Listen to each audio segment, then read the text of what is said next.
Hey everyone, Josh Neighbors here today. Locked On Big 12 podcast. It's the 21st of November, 2022. And on today's show, will Max Duggan be a Heisman finalist this season? We take a look at the candidates and kind of make the case for why he should be a Heisman finalist. And then also a look at Matt Campbell and the season Iowa State has had as an interesting test case for the way that we view up and coming coaches or even coaches in general. We'll explain more on that later on in the show. Fun one coming y'all's way. You are Locked On Big 12, your daily podcast on the Big 12 Conference, part of the Locked On Podcast Network, your team every day. This is a Locked On Big 12 podcast brought to you all by Upside today. Best place to save money on your daily purchases. Download the Upside app. Make sure you guys subscribe to the channel. Normally, you can hear me 5 to 6 days a week with a healthy and strong voice. Still coming over a cold right now. So should be over that in the next couple days. Voice should be back at full strength. That's coming up here, hopefully, next couple days. So please subscribe to the channel. Let us know what you guys think in the comment section. Always appreciate those comments. Always, it's good, good ideas get bounced around in there. Usually some of those ideas become shows. So please leave your comments. Let us know what you all think. Subscribe. Once again, follow us on Twitter at LOBig12. You guys can find me at JoshNeighbors_. All right, let's get to it today, guys. So thinking about the Heisman Trophy race, as we are now 2 weeks away from when voting is basically done, right? And for a lot of the players we're going to talk about here, most of the guys that are competing for it, a extra game, a 13th game before the Heisman voting is done is going to be in play for them. And I've thought about the candidates this year and thinking about, where we are right now. Could Max Duggan be going to New York as a finalist? Right now, the way it works is the top 4 vote getters go to New York as finalists. It was not always that way. They had different ways of doing it before in the past, but now it's the top 4 guys receiving votes. So Max very much has a chance to be in that group. Right now, guys, it's a really close race. Depends on where you look. But our friends at Bet Online right now have Caleb Williams -110 to CJ Stroud's +110 and then Blake Corum +850. They don't list anybody else. They see this as a 3-horse race at that point in time. I think the winner comes from those 3.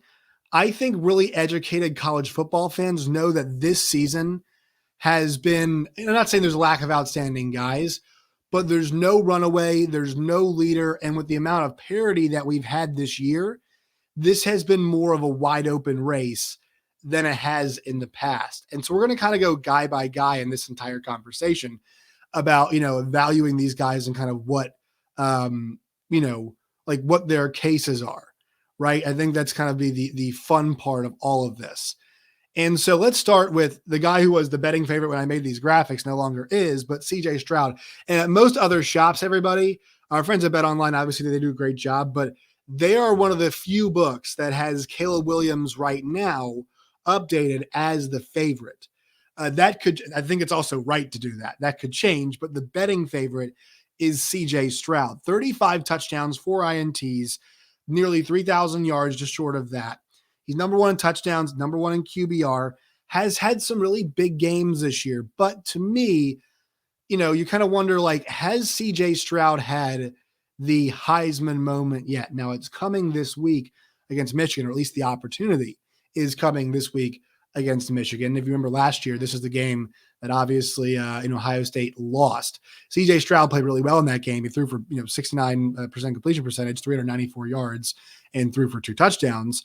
But the big part of that game, obviously, was Michigan running all over Ohio State and running their way into the Big Ten championship and then the college football playoff.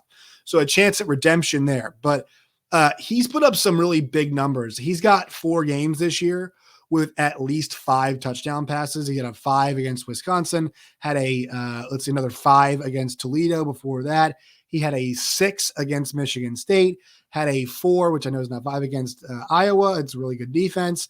And then he had a 5 against Indiana. Now, he has had that Maryland game was not good. He was 18 for 30, 241 yards and 1 touchdown. and that was not very impressive.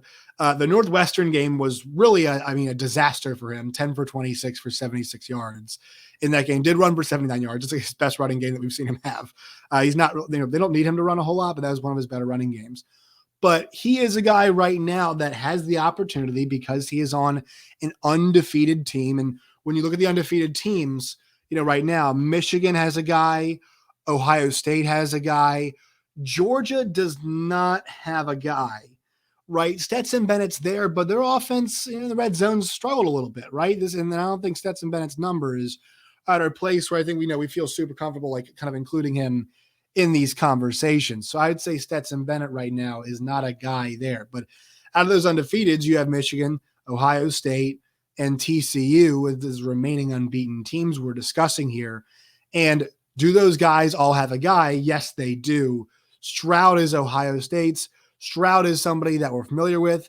He's also, once again, 35 TDs, 4 INTs. I mean, it's amazing. He's tied first in the league. But like this guy last year, his numbers were better last year. 44 touchdowns, 6 picks, 4,435 yards. Now he could get there. Well, he could get there. He could not get there. He's not going to get there. 72% completion percentage, right? So like his numbers were a bit gaudier last year compared to this season. But in terms of this season, his numbers have been fantastic. He's on an undefeated team. And he's going to have a chance for that Heisman moment. I know it's pretty even with them right now, but the guy I'm leaning towards at this moment in time is Caleb Williams. And for Williams this season, 3,448 yards, or 3,480 yards, 33 TDs, 3 INTs, 7 rushing touchdowns. And I thought his Heisman moment, they came in spades this week against UCLA. What a performance from Caleb Williams. When you watch this guy play, like we saw some of it last year when he came in and rescued Oklahoma in the Texas game, and he had his struggles. And trust me, that Baylor game was not pretty last season for them. But Caleb Williams is a special, special talent. He's not this big, gigantic, hulking dude of a quarterback. He doesn't have that size. But when you watch him play and you think about, like, you watch the velocity he's able to throw with, the different arm angles he's able to throw with, the way that he's able to escape and then make throws. This is a guy that I think one of his best attributes is, he could run the football sometimes, maybe a bit more than he actually, does right now. But there are times where his main goal is to extend a play as long as possible. And because his arm is so ridiculous, wait until the last possible moment to cut it loose and let it fly. And, he's really good at finding guys. I mean, there are a couple of throws over near the sidelines. There was one they were heading left, and there was one they were heading back to the right.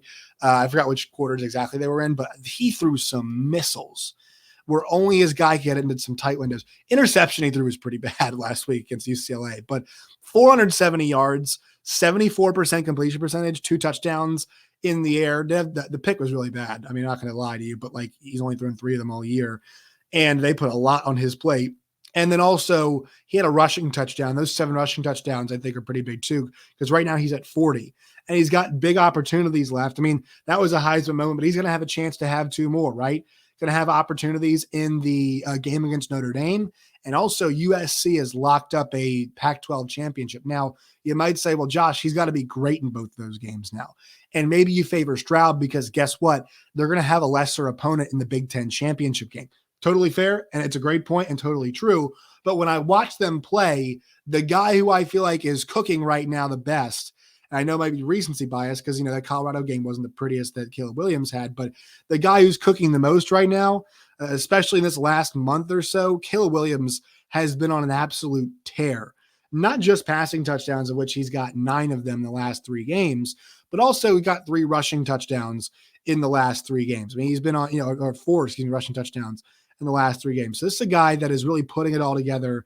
And, just a sophomore is able to run this offense with like incredible efficiency and ability. And he is, Baker was amazing and Jalen Hurts was awesome and Kyler was awesome. This guy is just like them. Kyler is one of the more naturally gifted players I've ever seen when it comes. There's a reason why he was drafted in both. Caleb is just phenomenal. He's up there with Kyler. I'm not going to say he's better than Kyler.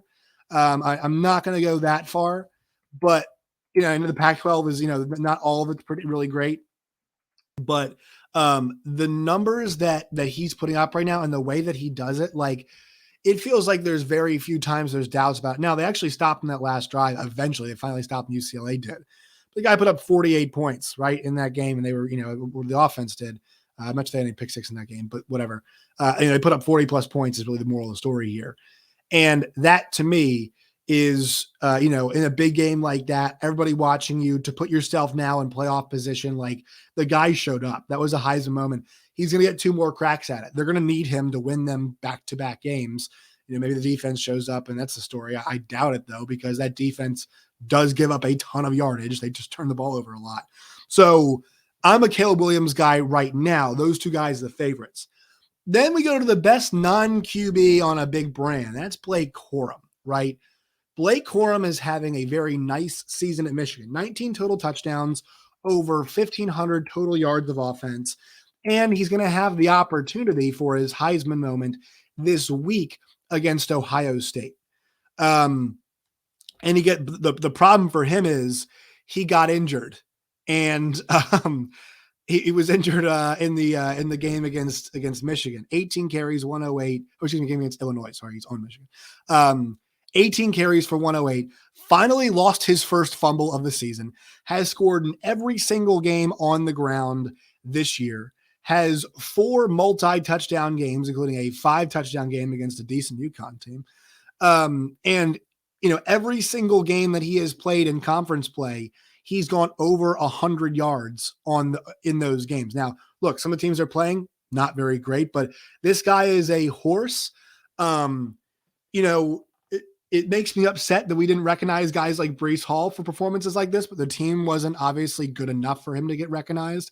Because I feel like, Breece maybe put up some better seasons, but he's on the right team in Michigan. He's in the Big Ten. He's a great player. Don't get me wrong. But what's funny about this is I know he's plus 850, but if Michigan finds a way to win this week, and he's a big reason why, then you really like his chances, because there's a good opportunity that if Michigan does win, it's A, because he went crazy, and then B, maybe CJ Stroud didn't play very well, and C, guess what? That buys Blake Corum the extra game to then prove how good he is, right? To then continue to make his case. So that is why I think Blake Corum is at plus 850, still not out of this thing yet. Now it's going to take a lot, right? You have to beat Ohio State, which obviously is, not the easiest task in the entire world. And obviously you're going to have to do it in a hostile environment, going on the road to do so. But it's a guy who's had some success against them last year, 6 for 87 on the ground. Wasn't the featured back, obviously, last season, but has stepped up this year, been the horse, been the guy.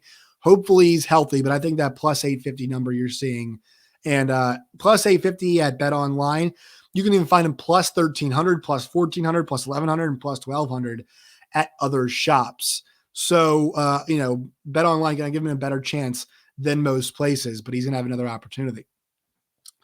Then we get to our guy, Max Duggan. Player, he's the candidate. I'm not going to say he's the best player on the team. I think there's a chance that, to me, the best player on the team, excuse me, is Quentin Johnston, just like from overall, football player perspective. He is the best player, in my opinion. And I would say, Kendrick Miller, I don't know, it's kind of weird because quarterback's so important. But even discussing that kind of gets us to the big point of this. Like last week, that drive he had, those drives, plural, in the end were fantastic. And for him this season, 2,858 yards. So he's 22nd in yardage, 26 touchdowns, just 3 interceptions. And the ground for him is not as big of an advantage as it had been maybe in the past for him, but 94 carries, 291, 5 touchdowns. I don't think this is without. I think this is, they didn't put the sacks, aren't taken out of this. So whatever. But he deserves some consideration, right? Because now if we're talking about top 4 vote getters, okay, we're having talks about guys like Jaden Daniels, who has gotten outside shot but didn't get off to a great start. Bo Nix, but he's dealing with an injury, and it wasn't like, they lost that game to Washington. It wasn't like he was amazing last week. Drake May, but they just lost to Georgia Tech. Stetson Bennett, but we were talking about his numbers weren't great. Bryce Young. So you guys see where I'm going with all of this. Very much a outside shot for other guys to get in. But if we're talking about a fourth player, if you go look at the odds in every single book, Max Duggan, his odds are, it actually depends on where you look. Like some places aren't even offering odds on Jaden Daniels. Max Duggan's odds are better at some books than others compared to Jaden Daniels. But what he has on Jaden Daniels is he is on an undefeated football team. And I thought those 2 drives from Max Duggan there at the end were his Heisman moment. In the end of the day, 24 for 35, 69%, which is really good, for 327, 1 touchdown, 1 pick, 8 for 50 on the ground, a touchdown. Like, I know his numbers have slowed down in the last few weeks, but he deserves a lot of credit for how consistently good he has been on a team that continually gets doubted and has having to earn respect. Here's the problem is if Max Duggan is on a team like Oklahoma, or he is on a team, like a Texas, and they have this record, or even just put him on Ohio State, wherever else you want to do it. I think he's getting more consideration than he is currently. Also, good news for him is, if they beat Iowa State, like he's firmly in this conversation because he's going to have one more game in championship weekend, right? And you're thinking about the other guys. Okay, Drake May will be there. I'm putting Caleb and Stroud in. They should be in. They should be at the ceremony. I think Blake Corum's pretty close to getting into that territory as well. So it kind of makes, who's that fourth guy who's going to go. And Duggan, if you think about the guys who can have a chance to kind of prove that, Jaden Daniels will, but he's playing Georgia. Drake May will, but they're playing Clemson. And Max Duggan might, it sounds like at this point in time, is going to have a shot against Kansas State to do it. And if they win that game, they're 13-0, they're 13-0, and they're a college football playoff team. And you have to think that guy's probably going to get the nod, probably going to go. We also have to think about it like this too. Like, I'm concerned that he might not go just because, remember, there are a lot of people, there are a lot of voters, there are a lot of good ones. There are some really bad ones. We have guys like Paul Feinbaum, right, who's out there, saying things about TCU and how good TCU is this year. And they won't even be on the same field as Tennessee, by the way. I think in the right circumstances, we definitely see a place where TCU could beat a Tennessee. If South Carolina could do it, I know Spencer Rattler plays a game of his life, but, let's be honest, TCU and Tennessee kind of both went into similar situations last week, hostile road environments and against similar record teams. At that point, Baylor 6-4. At that point, South Carolina 6-4, right? I know one was at night, but still raucous environment. TCU loses a bunch of guys and they end up doing really well. I guess the one guy I didn't mention now is Hooker, but with no injury and him not being able to finish out the season, his last gasp is going to be, him going down and being injured. And so he's at 3,100 yards, 27 touchdowns, 2 INTs, had a phenomenal season, ran for 5 touchdowns as well, but season being cut short for him. I think that's going to matter when we're talking about, I hate to say this, and I think some people disagree. If Duggan goes in there and he plays really well last 2 games and he leads them to a Big 12 championship, like 13-0 Max Duggan, if he's the option compared to Hendon Hooker, I'm taking Duggan because of the complete body of work. Because this stuff matters. Like the team success always matters in this conversation, right? It's why Bo Nix is no longer being talked about despite his awesome year. So using like legitimate Heisman criteria here, like what the actual voters use, and not saying it's always right, but using what the voters use, and that's been a lot of this conversation, right? Talking about Heisman moments and whatnot. Duggan is probably in a better spot. That's why you're not seeing Hendon Hooker listed in a lot of these odds. Maybe he gets the sympathy vote from the South, and I'm not saying it's sympathy. He's a very deserving guy, but not, Vanderbilt would have been a gigantic game for him. He could have put up a lot of stats and made that final case despite the fact that there's no championship game coming his way. So that's why I like Duggan's opportunity here. Now, you do worry about guys like Paul Feinbaum putting Hooker in over Duggan, and not for reasons of, well, I think Hendon Hooker is better, which once again, argument to be made there, sure.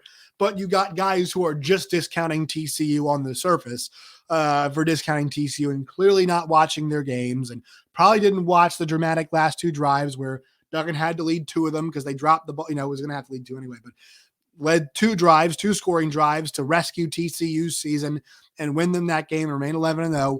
They were too busy probably watching Florida Vanderbilt because they don't care anything outside the Southeast That's the only thing that matters to them. Some people like that. And look, there's people like that maybe in Big 12 country, maybe people like that in Pac-12 country, in Big 10 country, ACC country. I don't want those people voting, to be quite frank, to be quite honest, but they do vote. That's something that we have to obviously acknowledge.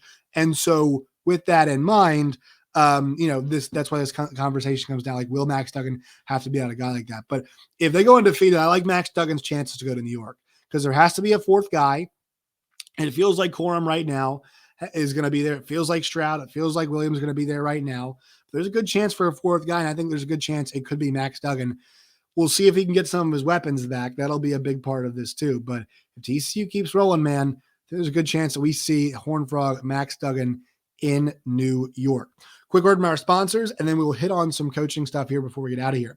Today's show is brought to you all by Upside. Upside is the best place to save money on everything, groceries, gas. What you guys can do is download the Upside app. It's free. Use the promo code LOCKED, LOCKED, and get $5 or more cash back on your first purchase of $10 or more. Next, claim an offer for whatever you're buying on Upside. Check in at the business, pay as usual with a credit or debit card. And in comparison, guys, to rewards programs and loyalty programs, you can earn 3 times more cash back with Upside. Once again, download the free Upside app today in the App Store. Use that promo code LOCKED. All right, so I just want to touch on some quick coaching stuff because I think it's a conversation we're going to have a whole lot in the off season. And I don't think Matt Campbell's done an excellent job this year. I will say that. I don't think it was his best coaching job ever. But we have to be more realistic about like what we expect from coaches, and how much success they have. Because I think we always kind of assume that like programs should always be on this, and I'll go in this direction, this upward trajectory, and it kind of, maybe goes up and up and then flattens out a little bit. And if it dips at all, it dips slightly and then it keeps going up. And it's just not the case, especially at a program like an Iowa State, right? Matt Campbell during his time at Iowa State is now 46 and 41 now. Okay, but look at those seasons that he put back to 3-9 first year, 3-9, 8-5, 8-5, 7-6, 9-3, 7-6, and now they're having a really rough season. They put a bunch of one-score games. Like, this is one of the worst Iowa State teams that he has had by far. Their offense is bad. They've got one really good offensive player, and that is Xavier Hutchinson.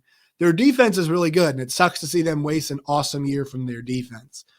But the fact that they've got a defense that's that good and their team's going to end up being this bad is not positive, but it shows like that can still be cultivated. They can keep John Haycock and keep that defense, rolling and working. Like, this offense can only get better. This offense can only go up. And so there are going to be down years. And sure, it's a bit worse than expected, but because I'm saying this because my buddy Robbie Triano comes on the show, and I'll talk to him actually later today for tomorrow's show. But like, he's like, are we going to start having a Matt Campbell conversation? And I don't think we should. I know last year was disappointing, but, they lost a bunch of close games. It's just like there were a lot of really good teams in the Big 12 last year, and Iowa State was not one of those really awesome, really good teams. And they beat Oklahoma State last year, and their season did not end up the way they wanted in totality. But I still think like, disappointing year last year. This year's disappointing too, but that program's still in a really good spot with him. I don't think it's on I don't think it's on a bad way. And actually, Robbie just tweeted this out. This season alone, Iowa State has lost 6 one-score games. But you think about who's on the team. Like some of those were unfortunate. Texas game, totally unfortunate. But you think about like who's on the team. Like Hunter Deckers is not going to win you some of those games, right? The field goal kicking should have won them the game against Kansas. It didn't. It just didn't happen for them, right? That weird touchdown pass that Kansas State threw, like you could argue Iowa State maybe should have even won that game too.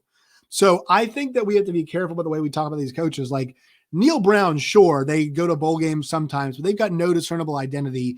They need to change there. Matt Wells, I know his record was decent, but like that change kind of, I thought it had to be made. I didn't think they were on the right path, right trajectory.